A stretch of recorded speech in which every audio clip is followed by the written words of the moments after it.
Hi hello എല്ലാവർക്കും AD4 ടോക്സിൻ്റെ പുതിയൊരു വീഡിയോയിലേക്ക് ഒരിക്കൽ കൂടെ സ്വാഗതം. വീഡിയോയിലോട്ട് കടക്കുന്നതിന് മുമ്പ് നമ്മുടെ ഈ ഒരു ചാനൽ മാക്സിമം എല്ലാവരും സബ്സ്ക്രൈബ് ചെയ്തിട്ട് വീഡിയോ കാണാൻ ശ്രമിക്കുക. തുടക്കഭാഗമായതുകൊണ്ട് തന്നെ 1K സബ്സ്ക്രൈബേഴ്സിലേക്ക് ലോഡിംഗ് ആയിക്കൊണ്ടിരിക്കുകയാണ്. സോ എല്ലാവരും മാക്സിമം സപ്പോർട്ട് ചെയ്തിട്ട് വീഡിയോ കാണാൻ ശ്രമിക്കുക.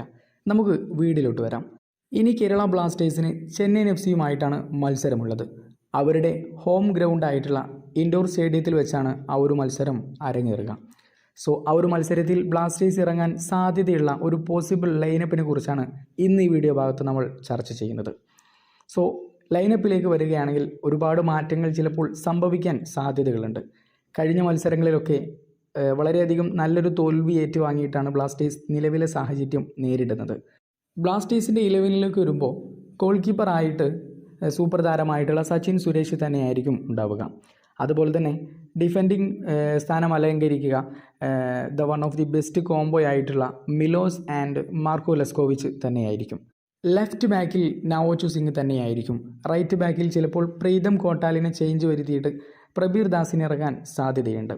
ഇനി മിഡ്ഫീൽഡേഴ്സിലേക്ക് വരുമ്പോൾ ഇരട്ട സഹോദരങ്ങളായിട്ടുള്ള ഐമനും അസ്ഹറും ഒന്നിച്ച് പന്ത് തട്ടാൻ സാധ്യത കാണുന്നു. പരിക്ക് മാറി ടീമിന് കൂടെ ജോയിൻ ചെയ്തിട്ടുള്ള ജീഗ്സൺ സിംഗും മിഡ്ഫീൽഡിൽ ഉൾപ്പെടാൻ സാധ്യത കാണുന്നു.